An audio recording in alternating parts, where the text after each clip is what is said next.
Good morning and welcome back to another episode of The End Game, Insiders on Your Side, a podcast that was developed for senior lab executives by lab executives. My name is Melissa Butterworth and I am your proud host of the End Game podcast.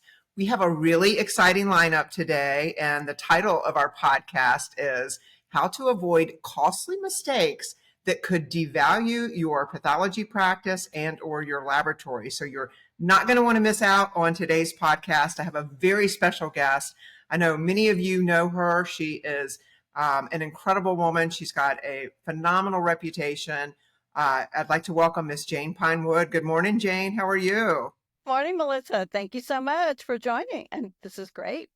Thank you. I really appreciate it. Now we've had a little bit of connectivity issues the last 2 days, so I'm so happy to finally have you here. And for our guests that are just tuning in for the first time, I always like to give a little fun fact about any of our guests that we have on our podcast. And I recently learned that Jane is an avid diver, and she's actually going to be diving in the Philippines next week. That's pretty incredible. Are you excited about that? Oh, I am. And I learned you're a diver as well. So this is great. Yeah, no, I am. But, I've never been off to the Philippines. I bet that's pretty incredible. I'm just curious, what's different there, like with the diving than just like a regular, here in the U.S.? Oh, what's really nice about that area of the world, Philippines, Indonesia, the Coral Triangle area, is just the colors and the diversity of sea life. There's just so much more color, beautiful, colorful, soft corals, so many more fish. It really is just the diversity and the explosion of color, which is nice. Although any place where I can go diving is fine. That's so cool. Oh my God, that's going to be great. Well, have a really, really great time. I know you're super busy, and I'm certainly well deserving of a vacation. But so I guess we could jump right into our podcast today, Jane. And I know a lot of folks that are tuning in today already know you, probably utilize your services. But I'd love for you to give everybody a brief background about yourself. I'm an attorney in the health law group at McDonald Hopkins. I joined McDonald Hopkins as a lateral hire in 1988, and I was with McDonald Hopkins in the health law group representing all types of healthcare providers, but over the years, primarily pathology and laboratory providers. In 2016, I left to take an opportunity to join BioReference Health as chief legal officer and also a member of the executive team. And then I left again at the beginning of last year in January of 2024 to rejoin McDonald Hopkins. So it's been great being back and working with a lot of my old clients again.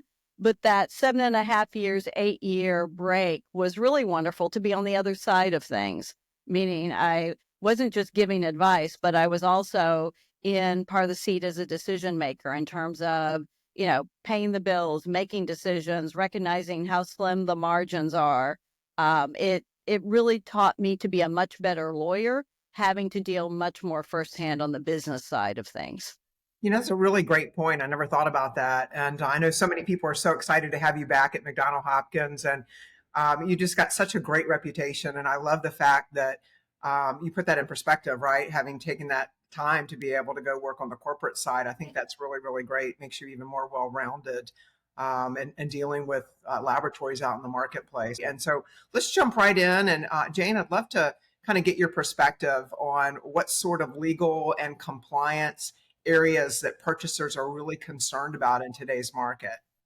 Certainly, they're concerned about the areas that will come back to bite them the most, particularly financially, after they purchase. So these are the areas where they're really focused on with their due diligence. And many of them have a common theme. Payer audits, government investigations, billing practices, sales and marketing practices, HIPAA privacy issues, and medical malpractice or laboratory malpractice. But as you can see from that list, a lot of these are really focused around payer billing. Even the government investigations often are focused on billing issues. So billing practices are a big tie with a lot of these issues.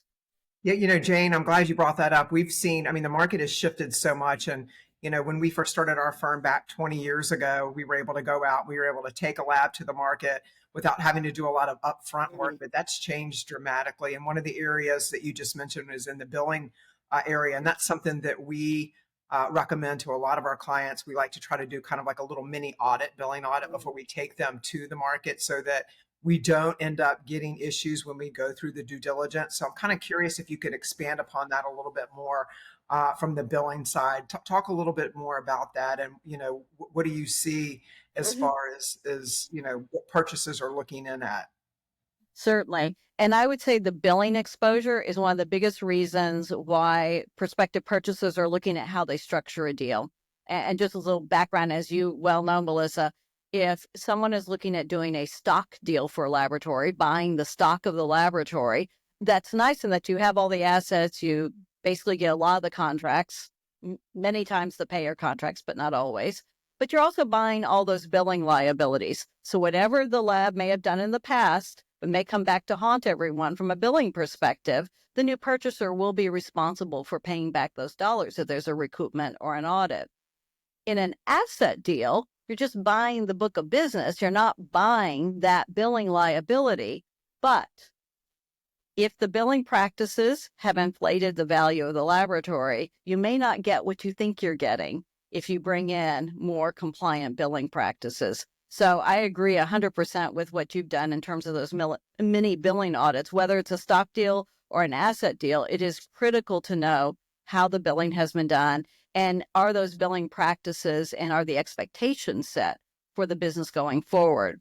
So the big areas we're looking at, first one is CPT coding. Are the CPT codes selected the appropriate ones? Is there any upcoding going on? Is there any unbundling going on where a payer may come back and say those codes should have been bundled? Those are areas where, again, you could have an inflated revenue stream if you had more conservative billing practices put in place in the future. Another billing area, and this is one that's increasingly of concern because the payers are getting much more aggressive, and that's medical necessity documentation for the services. As a general matter now, whenever laboratories are audited by a government or a private payer, the payers want to see not just the test requisition. Oh, they also want to see it signed by the physician electronically or with wedding, but they want to see a signed requisition. They want to see the test report, but importantly, they want to see the physician, the ordering clinician's record from when the physician ordered the test to support, here's why I ordered the test for Jane.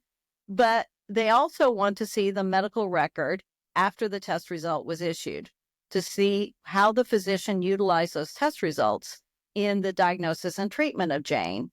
So that means the laboratories who don't have access to the patient and the physicians are simply a referring customer, they're going to have to then go to the physician's office and gather that medical necessity documentation to support the billing.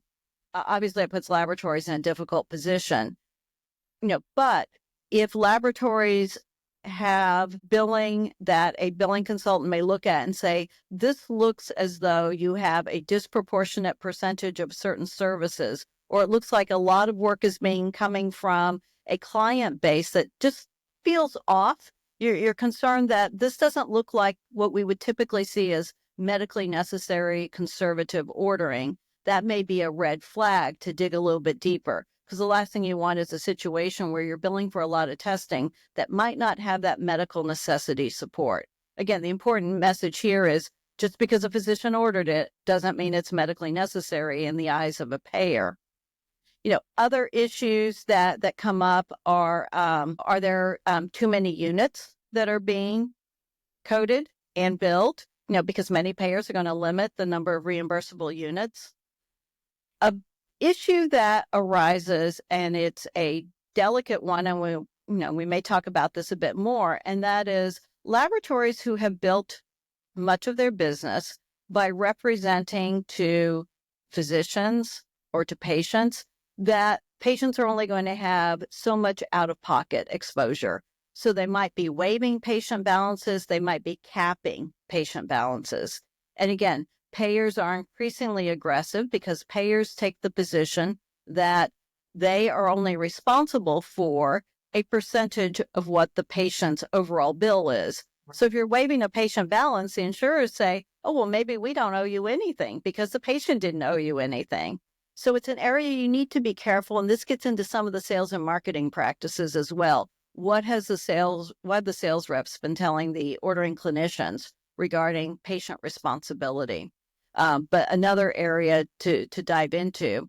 And finally, looking at purchase service limitations. And what I mean there is if you're looking at buying a laboratory that has itself been rebilling for services that may have gotten from a reference laboratory or from others, or if it's subcontracting part of its services, you want to make sure that those arrangements are in accordance with federal or state law. Many states limit the ability to purchase and rebill services, as well as payer guidelines, particularly Medicare and Medicaid, have a lot of restrictions in place in terms of who can purchase and rebill services. Yeah, you know what? It's really a very complicated area, isn't it? I mean, it's not just straightforward. And I know a lot of we get a lot of laboratories that ask us, you know, that they'll mention to us, well, we outsource our billing, and a lot of times they don't even know what's going on within the billing component, but they're still liable for that, you know, and so they really need to know what's going on. And we 100% recommend doing that billing audit. Whereas in 20 years ago, this was not as prudent, right? But now it's definitely an area that's very, very critical. And you know, you mentioned sales and marketing. That's pretty much been my whole background. So I'd love to hear your perspective on what types of things that purchasers are looking at around sales and marketing. Certainly. And again, I also want to say, sort of as a preface to this, that to a large extent, the government is looking at sales and marketing activities of laboratories through the lens of a lot of what we all know were some shady activities that went on during the pandemic and in the COVID area. You know, we saw a lot of pop-up laboratories, and a lot of their practices are not the mainstream laboratory practices. But unfortunately, for a lot of government investigators, all the laboratories are being thrown into the same bucket. So just with that background, we have a couple of laws that are presenting increasing issues for laboratories. The Medicare and Medicaid anti-kickback law, which has been around for years, and ECRA. And the ECRA law, which people may have heard about, it was a law that was put in place a number of years ago that was really intended to restrict some of the what were viewed as shady practices in the drug rehab area, where patients were being, directed from the Northeast to go down to Florida, to go down to your sunny state for their drug rehab. And that payers were concerned that they were paying the bills for what really were not legitimate rehab services. The final version of this law, though, at the very last minute, they tucked in laboratory services into the restrictions. So what we have now under ECRA, which is a federal law, is a law that says a laboratory, among others, cannot pay a sales and marketing representative on a commission or volume basis. So period, even if that person's an employee. Now, obviously, we know that for laboratories, since the beginning of time, commission-based payments are standard for sales and marketing representatives. The federal anti-kickback statute, if you have an independent contractor, someone who's a 1099, there is certainly exposure, and I'll talk about that a little bit more. But the anti-kickback statute also has an exception for employees. So if you have a bona fide full-time employed sales rep who's paid on a commission basis, you're fine under the anti-kickback statute. But now we have ECRA that says you're not fine. So we have this conflict in these two laws, and we are starting to have a split in courts with how they're interpreting some of this. Crazy. So it is crazy. And there's certainly work going on behind the scenes with some of the professional associations to try to clarify this. But what it means in the meantime, and where most lawyers who would be involved in doing the due diligence on a deal, if they see that there is an independent contractor, sales and marketing individual or company that's being paid on a volume basis, they're probably going to raise a red flag with their client and say, it's one thing if you're paying your employed sales reps commission or volume-based compensation, but if that's being paid to a 1099 independent contractor, likely an issue. And that's in particular because post-COVID, we've seen a significant increase in the number of government investigations with what were truly some sleazy legitimate arrangements with some of these labs that were out there, the fly-by-nights offering COVID testing, and they were paying marketers to round up patients and paying a percentage for medically unnecessary testing. Right. So again, it's a bit of throwing the baby out with the bathwater from a government enforcement standpoint. But given the environment now, most lawyers are going to advise independent contractor sales reps, probably not something a purchaser wants to touch. Interesting. So Wow, that's there's another whole area that I didn't even realize that. I didn't realize how at conflict, you know, ECRA was with, you know, I didn't realize that there was such a conflict and that that's still occurring. That's crazy. Wow. Well, you know, when it comes to like actual licensure, like pathology licensure and lab licensure, is that even an area that purchasers are looking at? And is that an area of concern or interest to them? It is becoming increasingly, and for a couple of reasons. And we have to look at both laboratory as well as physician licensure. So if I'm looking at a clinical laboratory, and it's doing work across states, there are a few states, and usually most clinical labs know which ones they are. I mean, we're looking at New York, we're looking at Pennsylvania, Rhode Island, California. There's some states that say, even if you're out of state, you need a license if you're going to test specimens coming from our state. And most clinical laboratories are pretty well aware of that. The New York State license is really the one that's the most difficult. So if a prospective purchaser is looking at laboratories, and a lab that happens to have New York, license tends to be fairly valuable because they already have that and they've gone through what's a pretty rigorous process. But it is important to make sure those licenses are in place for the clinical lab testing. Last thing you want is to be shut down in a state if you're, buying a lab that has a lot of business coming from New York, and then you find out, oh, it doesn't have a New York license. Well, the Right. state certainly shut down. And importantly, payers could recoup dollars paid for that testing because a payer could say you were unlicensed doing that testing, so we didn't owe you for it anyway, and they could go to recoup the dollars. If you're looking at pathology practice or a laboratory that has, professional pathology services, this is an area where there's a lot more focus as well. Traditionally, a lot of pathologists have assumed, well, if we're working remotely, it's like a secondary consult. There is certainly an urban legend out there that all states permit pathologists to do work without a license in those other states because they all have consultation exceptions. Right. Well, many states do have consultation exceptions for a true second consult where another physician asks for the consultation. But many of them are limited. Some of them say West Virginia, you can only do 10 a year. After 10, you need a West Virginia license. Colorado says, yes, you can do the consultation as long as it's irregular or occasional. But if you have a written contract for it, you need a license. So it's something you really have to look at. Increasingly, too, with the increase in digital pathology, accompanying the shortage of pathologists, you have more and more pathologists who are doing work remotely via digital pathology, but these aren't what we would have thought of as secondary consults from another physician asking for a second opinion on a pathology case. They're actually primary interpretations that are being done, for a hospital or for a laboratory. And for those primary interpretations, most often states do require a license. So, what's the risk if you don't have it? Couple of risks. One is, again, as I mentioned before, payers may come back and say, well, this was an unlicensed practice, so we don't have to pay, or we can recoup all the dollars we paid for those services because the appropriate license wasn't in place.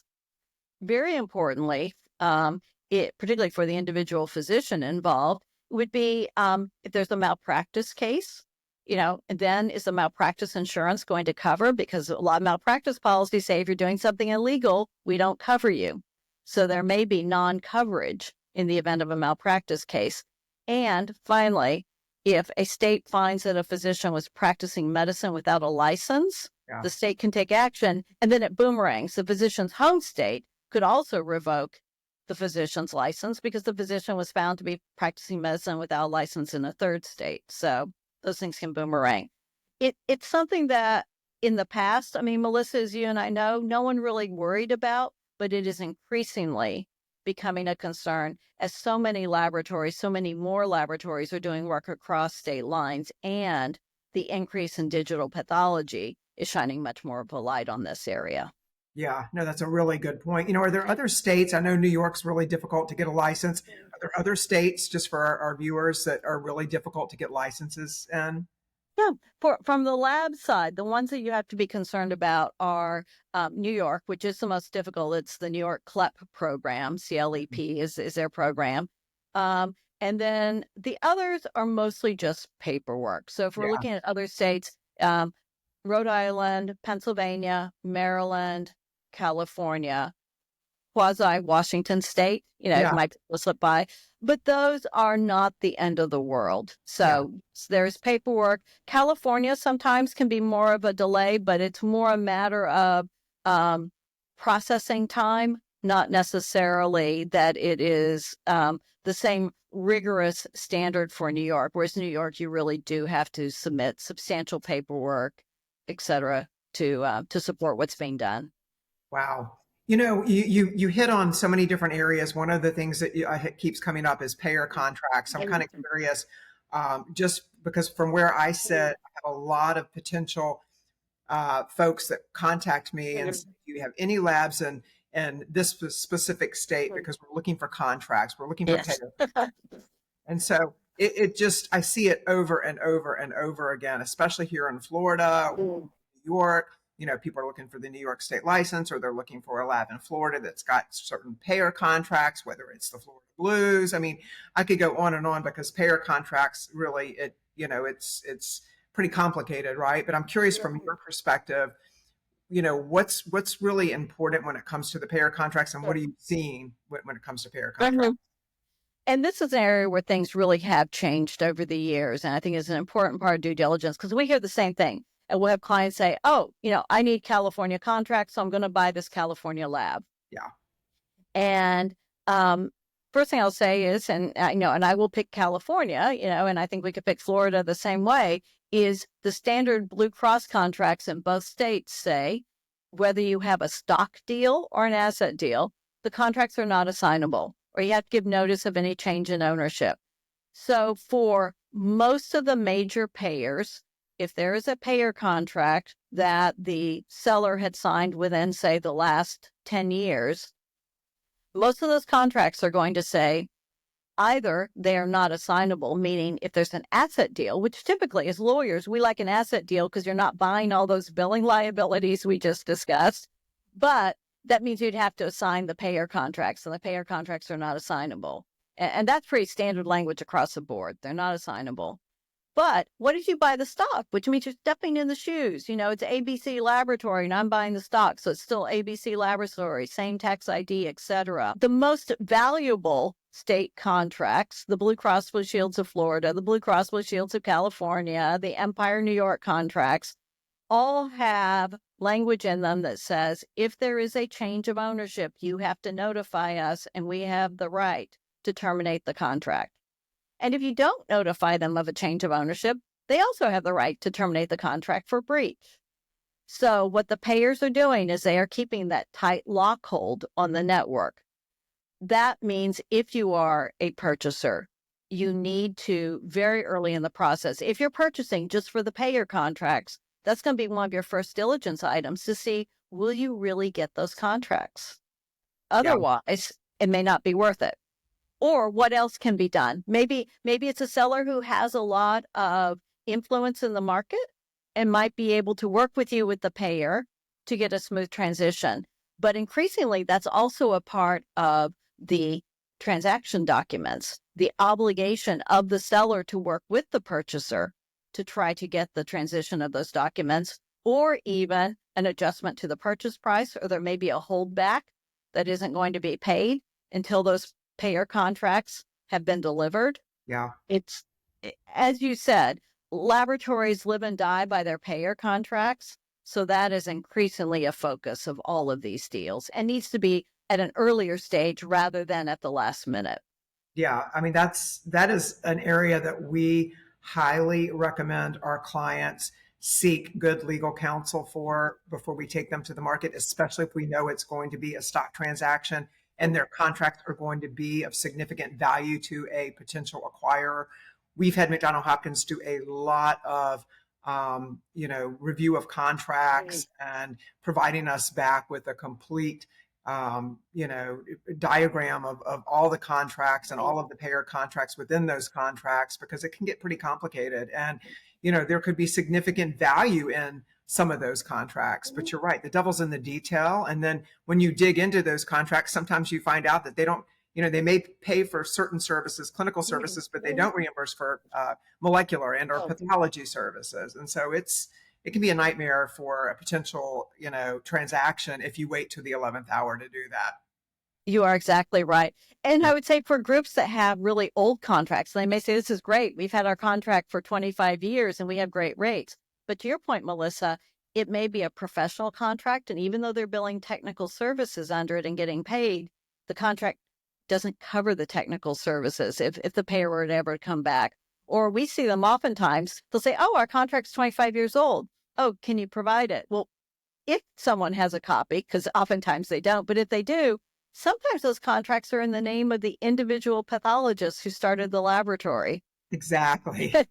and then you're like, okay, well, this really doesn't help if it's the name of Dr. John Smith. We just had that. That's why I'm laughing, because that was a complicated situation we just came across. And, I'm kind of curious. I want to ask you about this because we also just came across this situation. Do you have a lot of labs out there that have multiple entities? For example, we had a potential seller that had for the professional, they had a professional organization entity that was formed for the professional component. And then for the technical component, they had a separate, it was like an LLC, I believe, organization. And then they had like another entity that was like a management organization. And they even had another one that like actually owned the property itself. I mean, so there are all these kind of multiple entities that are owned by the same sort of umbrella organization. I mean, can that be complicated for purchasers, and how is that typically dealt with?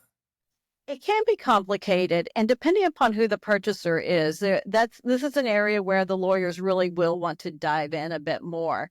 Sometimes you have that separate structure because you may have a corporate practice of medicine restriction in a state, which means only doctors can be owners in the professional component part. So if you had a PE company coming in, for example, they may not be able to own the professional entity because it's a state that doesn't let non-physicians own it. So you might have that management structure to be able to pull revenues out of the professional entity. It sort of has a straw man owner in it. So sometimes there's a legal reason, usually state law, for having these separate structures, but you still have to be careful and make sure that you're not running afoul of anything. Even with pathologists, we have to be mindful of the Stark law. Most people say, oh, we don't have to worry about separate entities, so the pathologists are somewhere and the lab is elsewhere because pathologists don't refer. Well, they don't, except for IHCs and special stains, because Medicare program payers require the pathologists to be the ordering physicians for IHCs and special stains. So they are ordering physicians. If they're ordering from a laboratory that's not part of the practice, their group practice is actually a separate entity. Maybe it's overlapping ownership, maybe not. They might be owners, but with other people. It doesn't technically fit within the Stark group practice exception. The Stark law does have an exception if the pathologists are ordering IHCs or stains and their group practice is managing the laboratory, meaning they have the medical directorship. We have an exception to cover that. So a lot of times we work these things out, but they're just the details you have to follow to make sure the structures are appropriate. Yeah. It can also become more complex. I'm sure you've run into this, Melissa, if you're dealing with some of the dermatology derm path arrangements where you may have some of this mixture of dermatologists who also have ownership and are working as derm paths, and they have much more of a referral relationship with the laboratory. Those are areas where we really have to track down and make sure we don't inadvertently run into a Stark law issue by having these separate entities set up.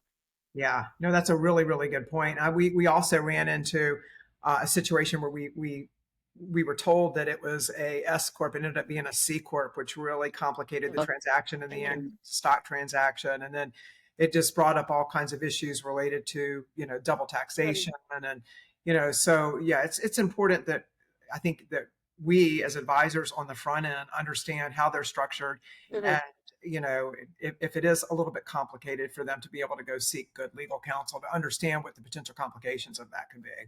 Well, and to your point, that's really a wonderful reason why if someone is thinking of selling, contact your advisors, get started on the process a year in advance or 2 years in advance to Exactly. give time to figure out what needs to be done. Are there any issues we need to address rather than waiting until there's already a deal on the table and then trying to very quickly in a rushed manner take care of things. No, exactly, exactly.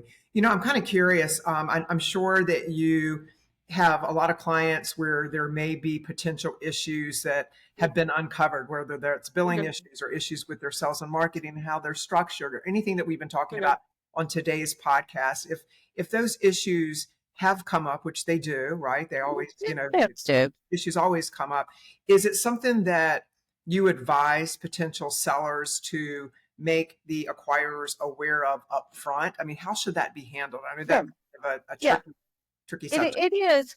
Um, Eventually, when the timing is right, I know that sounds like a bit of a cop out, but when timing's right, I think it is important to disclose these issues. Yeah. If I jump forward, if we look at definitive documents, the purchase agreement, whether a stock purchase agreement or an asset purchase agreement, but particularly if it's a stock purchase agreement, there are going to be reps and warranties that go back, say, 3 to 5 years that say, have any of these things happened in the last 3 to 5 years? So eventually, when you get to the point of signing the documents, you're going to have to talk about it.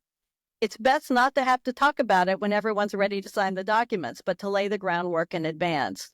So at some point, once you have a letter of intent signed and you're going through the diligence process, you can then have, and usually it's a lawyer to lawyer conversation as part of the due diligence, to say, oh, we had one of these routine issues come up. Here's what we did. We discovered it. We investigated it. We corrected it. Here's the documentation. And here's the documentation of what we're doing to make sure it doesn't reoccur, so that those things are all there.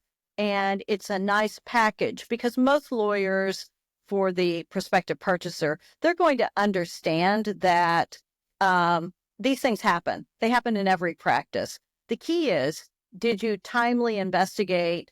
Are you taking care of it? And are you monitoring it? And if Yeah. you have good documentation for that, usually that's fine. It may still be a factor in the purchase price or in the indemnification language of your Yeah. purchase agreement. But that's just a matter of business. If you hide it, it may come out eventually. And even if you hide it, you may find yourself that you've done something that's in breach of the representations of your agreement. Yeah. No, Mhm. those are really, really good points. I'm curious. I'm sure. I mean, we've had this happen over the last 20 years, many, many times, where we've had potential problematic issues arise at the 11th hour when we're like Yes. 90% down the path of due diligence. I mean, Mhm. how do you recommend handling that? And these are delicate conversations, because depending upon how serious the issue is, you want to make sure to try to protect as much as possible under attorney-client privilege, whatever you're trying to correct and investigate. Let's just say that the 11th hour, you found out that there was a horrendous potential billing error that could Yeah. have all kinds of ramifications. Well, while you're investigating it, if you start talking to a lot of third parties about it, including the prospective purchaser, you've lost any attorney-client privilege of your investigation of that issue. On the other hand, you've got a closing that's looming, and you're going to have to bring it up and discuss it. Again, usually that's a conversation that it's best to broach and have your lawyers speak to the prospective purchaser's lawyers of, hey, something just arose. Here it is, 30,000-foot level. Here's what we're doing to address it. Again, they're going to ask questions. It will likely delay your closing, but it's something that if you hide it, it's going to come back to bite you anyway, because obviously the purchaser is going to be aware that this problem exists, and you may then be in breach of what you've just signed under the purchase agreement, which means your entire sale is at risk. So it's a delicate conversation, but I would advise clients to be very careful about what they say until they have vetted with their advisors to make sure that they say enough, but not so much that they may be losing some privilege on some very sensitive areas where they're still in the midst of an investigation. Yeah, no, those are all such great points. You know, Jane, you've covered so many incredible areas today. I'm sure that our listeners are, excited and somewhat overwhelmed at the same time. There's a lot of information, a lot of great information. I'm just so appreciative that you would take the time to share this with our viewers. You know, if they want to get in touch with you, what's the best way that they can reach out to you? I'd say they can certainly find me via phone number or email, jwood@mcdonaldhopkins.com, or call, or you can just go to our website, mcdonaldhopkins.com. And, my information's there, as well as the other members of our health group, the members of our M&A group with whom you work a lot, I know. And we certainly enjoy working with you, Melissa, and advisors like you. I mean, I think it's a team effort to try to get our clients, if they're sellers, over the finish line, because we're all bringing different pieces to the table. And it's really only by working together that we get them there. No, absolutely. I've had so much fun working with all of the folks at McDonald Hopkins over the years. We just completed a deal with them in November of last year. And so it's just so exciting. I love working with you all. And just again, I'm so appreciative that you took the time to be with us today. We also post on YouTube, so you can go to YouTube under the End Game, Melissa Butterworth. I look forward to speaking with each and every one of you in our next episode of the End Game. Thanks again, Jane. We really appreciate it. Thank you, Melissa, for the opportunity.